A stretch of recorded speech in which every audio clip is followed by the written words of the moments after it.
සුබ දවසක් වේවා. කොහොමද ඉතින් ඔයාලට? ඔන්න ඉතින් අදත් වීඩියෝ එකක් අරගෙන ආවා ඔයාලව බලන්න. ඉතින් අපිට නම් තාම වැස්සෙන් අඩුවක් වෙලා නෑ. උදේට හවසට හිතුණු ගමන් වහින දවස් තමා මේ ගෙවීගෙන යන්නේ ඉතින්.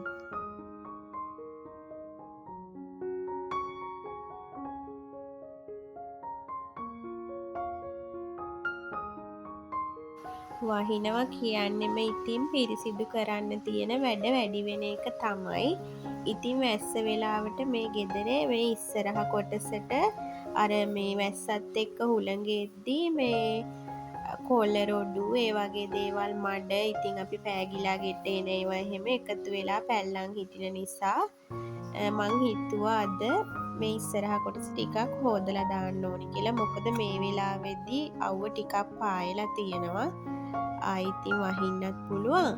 ඒ වුණාට මට හිතුණා අද මේ ටික හොදලා දාන්න ඕනි කියලා. අද මැයි 28 වෙනිදා නිවාඩු දවසක් නේ. ඉතින් ගෙදර හැමෝමත් ඉන්නවාද?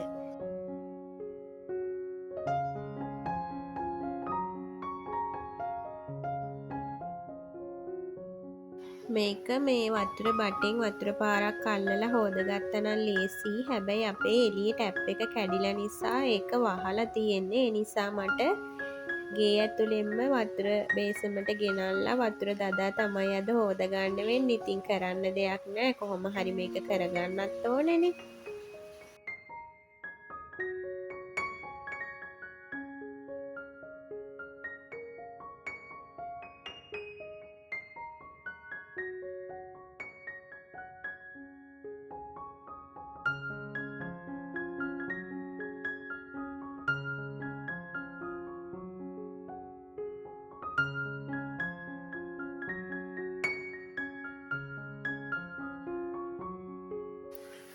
ඔන්න ඉතින් මේ දවස්වල තියෙන අමාරුම රාජකාරිය තමයි නේද රෙදි වේල ගන්න එක. රෙදි හොදනවා, වේලෙන් එළියට දානවා, වැස්සක් එද්දි ආයෙ ගෙට දානවා, ටිකක් පෑවම ආයෙ එළියට ගිහින් දානවා. ඕක තමයි ඉතින් මේ දවස්වල අපිට තියෙන රාජකාරිය. කොහොම හරි ඉතින් රෙදි ටික වේල ගන්නත් ඕනේනේ අපි. ගෙදර හිටපු කාලේ වගේ වැස්ස කියලා පැත්තකට වෙලා ඉන්න බෑනේ විවාහ වුණාට පස්සේ. අපිට ගෙදර මහත්තයාගේ වැඩ, දරුවන්ගේ වැඩ, ඒගොල්ලන්ගේ රෙදි හොදන දේවල්, ඒ දේවල් අපි වැස්ස කියලා බෑ කොහොම හරි කරගන්න ඕනේ ඉතින්. ඒ ජීවිතෙත් එක අතකින් බලද්දී හරි සුන්දරයි. මොකද කාලය ගෙවෙන්නේ වැඩත් එක්කම මං හිතනවා ඒකත් හොඳයි කියලා. අනිත් එක්ක කම්මැලිකමට එක තැනකට වෙලා ඉන්නවට වඩා වැස්ස වෙලාවට මොකක් හරි වැඩක් කරන එකෙත් අමුතු ගතියක් තියෙනවා. ඔයාලට එහෙම නැද්ද? ඔන්න ඉතින් පේනව නේද මගේ උදව්වටත් එක්කෙනෙක් ඇවිල්ලා තියෙන්නේ. එයාටත් දෙන්නලු මේ විදිහට මැදලා වතුර ටික අයින් කරන්න. ඇත්තටම එයා එන්නේ නම් මේ උදව් කරනවට වඩා මේ වතුරත් එක්ක සෙල්ලම් කරන්න.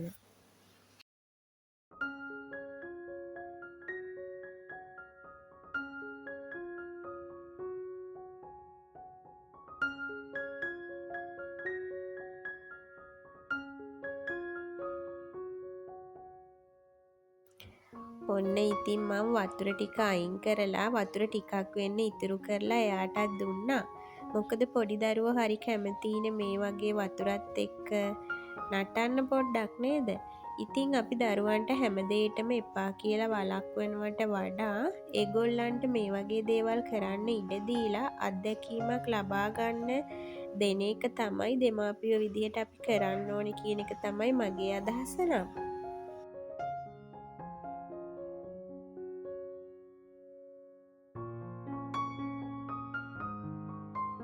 ඔන්න ඉතින් එයාට නම් හරියට සතුටු හිතුණා.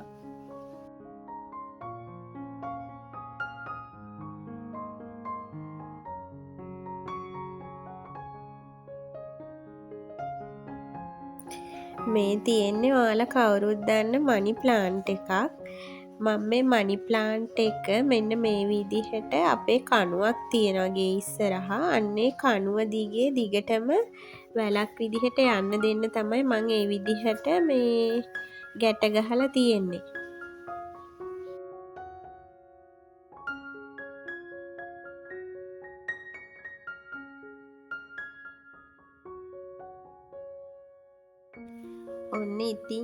වැඩෙත් ඉවර කරනකොට දවල්ට උයන්න වෙලාවත් ඇවිල්ලා තිබුණේ. මොකද ඉතින් අද නිවාඩු දවසක් නිසා උදේම හැරුණේ නෑ ටිකක් දවල් වුණා ඇහැරෙද්දිත්.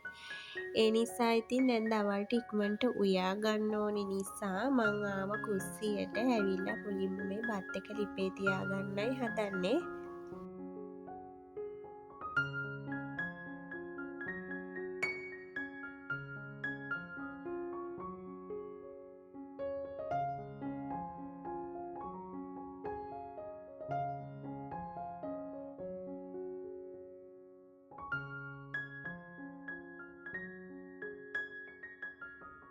අද අපේ ගෙදර උයන්න එළවලු නම් කිසිම දෙයක් නෑ. ඉතින් මං හිතුවා තියෙන දෙයක් ඉක්මනට උයලා ගන්නවා කියලා හවස් වෙලා ගිහිල්ලා එළවලු ටිකක් අරගෙන එනවා.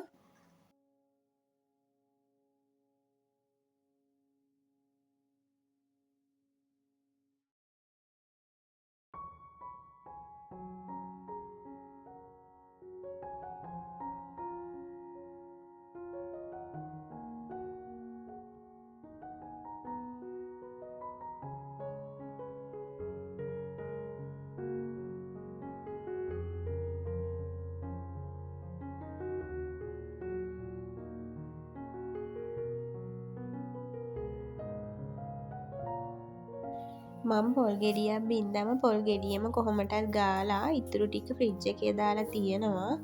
ඉතින් මේ ෆ්‍රීසර් එකේ තිබ්බ පොල් ටිකක් මට ඊයේ මේ ෆ්‍රිජ් එකේ පහළ කොටසට දාන්න අමතක වුණු නිසා ඔන්න ඒක හොඳටම අයිස් වෙලා තියෙන්නේ. දැන් මේකට උණු වතුර ටිකක් දාලා තියෙනවා.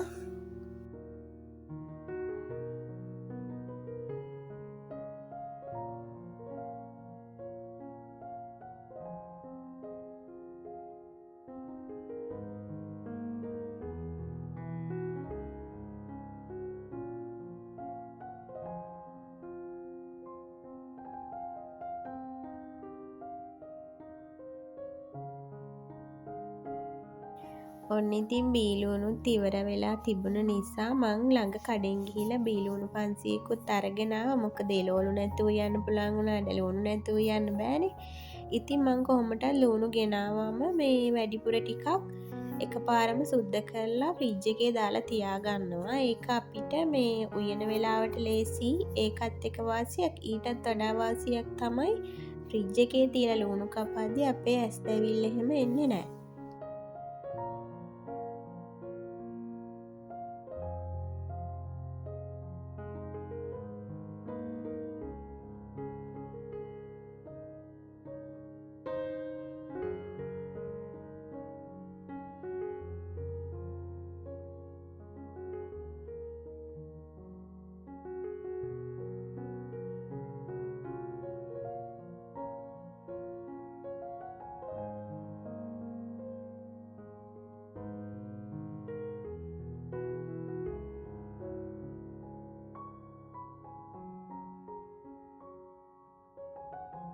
ලුණු කපද්දි විතරක් නෙමෙයි මේ විදිහට සුද්ධ කරද්දිත් එකපාර ටිකක් වැඩිපුර සුද්ධ කරද්දිත් ඇස් දැවිල්ල එනව නේද?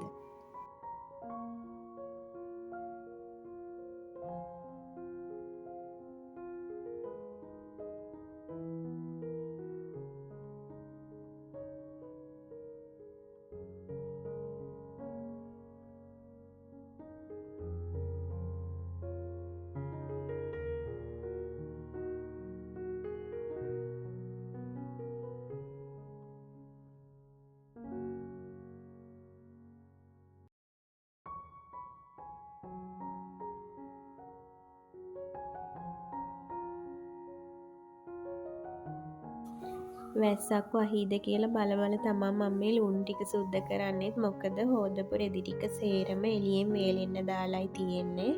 ඉතින් මේ දවස්වල කාලගුණේ එක පාරටම වෙනස් වෙනවනේ. මේ හොඳට අවුව පායලා තියෙනවා. ටිකකින් ආයෙ වහිනවා. හරියට නිකන් මිනිස්සු වගේ තමයි එක පාරටම වෙනස් වෙන්නේ.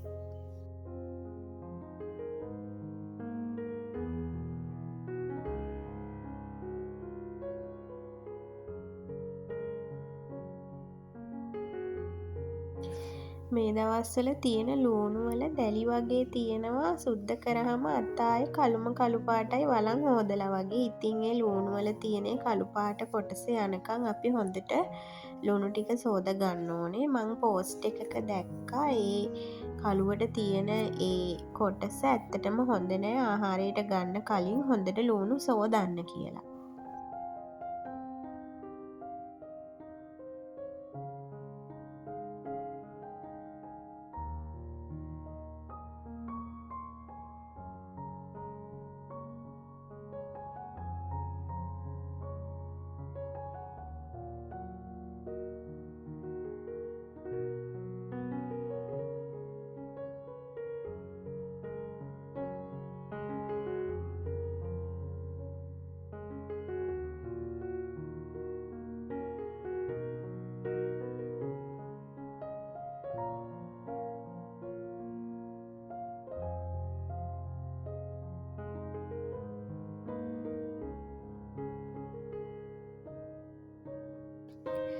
ඔන්න ඉතින් අදත් මේ සුපුරුදු පරිප්පුව හදන්න තමයි යන්නේ.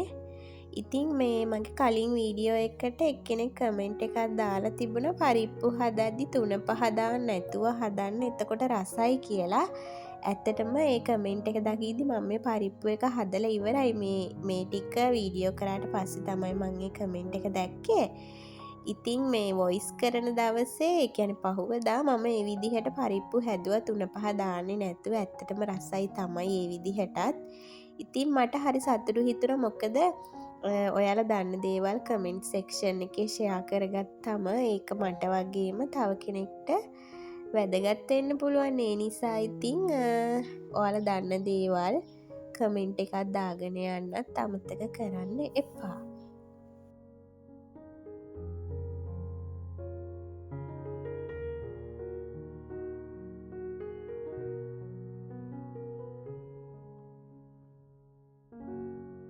අද මම මේ පරිප්පු එක එකටම කිරි දාලා හදාගන්නවා කියලා හිතුවා. මොකද මේ දැන් මේ පරිප්පු එක මම රෑටත් එක්කමයි හදන්නේ. අර එකට කිරි දාලා හදපුවාම රෑ වෙනකම්ම මොකුත් වෙන්නේ නැතුව අපිට තියාගන්න පුළුවන්.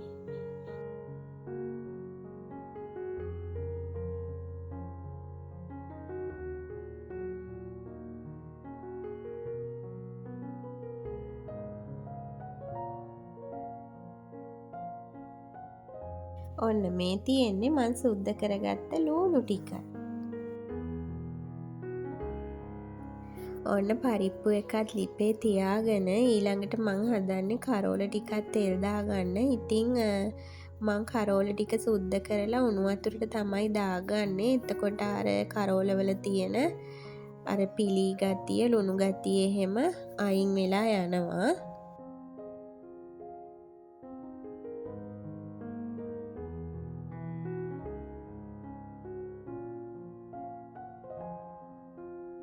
ඔන්න ඉතින් මං කරෝල බැදුම හදාගන්නයි යන්නේ. බලන්නකො ඔයාලත් මේ විදිහටද හදන්නේ කියලා. මුලින්ම මම මේ විදිහට වළඳක් ලිපේ තියලා ඒකට තෙල් ටිකක් දාගන්නවා.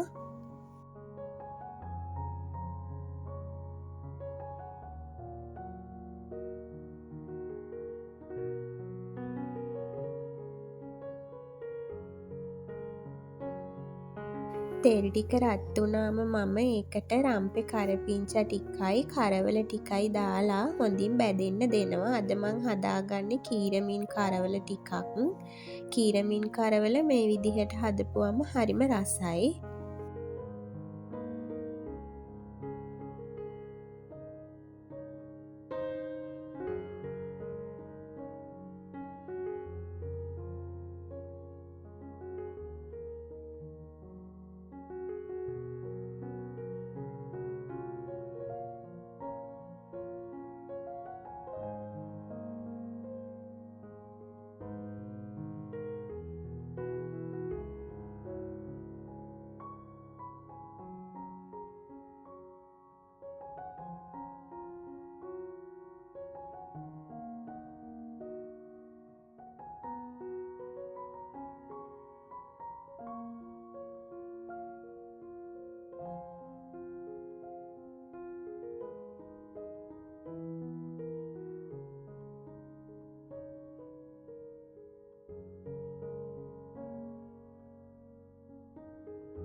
ඔන්න දැන් නම් කරවල ටික හොඳට බැදිලායි තියෙන්නේ. මම දැන් මේ කරවල එකටම තමයි කෑලි මිරිස් එකතු කරන්නේ. එතකොට කෑලි මිරිස් ටිකත් අර තෙල් එකේ හොඳට බැදුනම හරිම රසයි.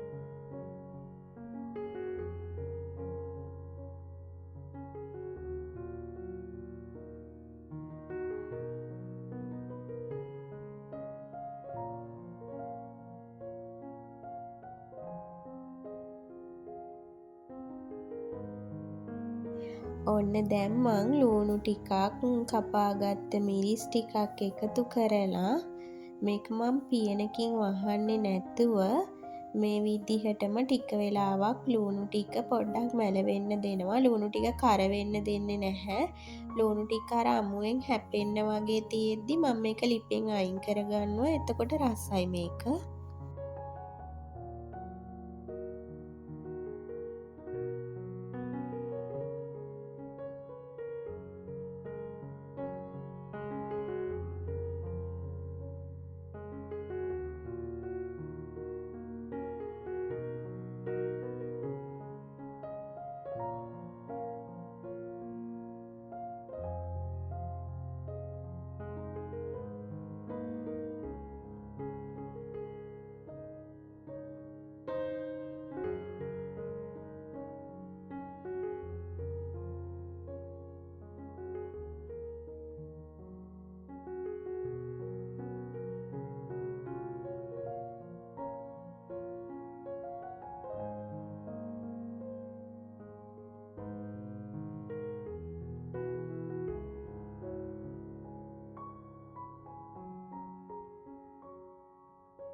ඔන්න දැන් නම් මගේ කරෝල බැදුමත් හොඳට හැදිලා ඉවරයි. දැන් ඉතින් මේක ලිපෙන් අයින් කරගන්න පුළුවන්.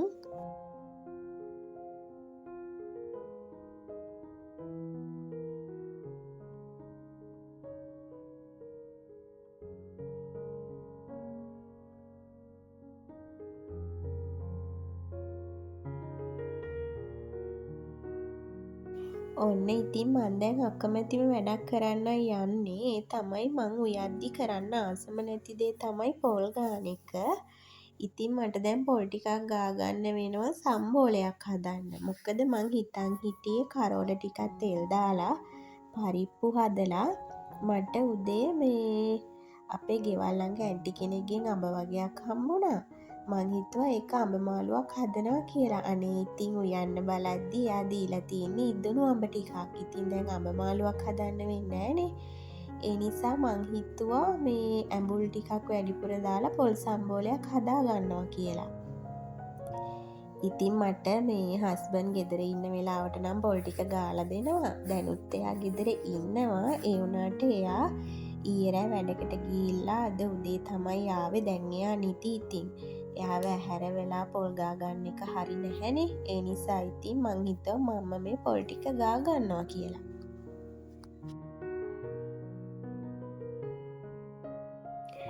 ඔන්න ඉතින් මං පොල් සම්බෝලෙත් වීඩියෝ එකක් ගත්තේ නෑ. ඉක්මනින් හදලා ඉවර කරගත්තා. දැන් මං උයලා ඉවරයි. ඉතින් මං බත් උයලා පරිප්පු හදලා පොල් සම්බෝල හදලා ඔයාලත් එක්කමනේ මං කරෝල බැදුම හදාගත්තේ. ඉතින් එදා මේ කෑම වේල ගොඩක් රසට තිබුණා. ඉතින් එහෙනම් අදට වීඩියෝ එක ඉවරයි. තවත් දවසක ලස්සන වීඩියෝ එකක් අරගෙන එන්නම්. ඔයාලා හැමෝටම සුබ දවසක් වේවා.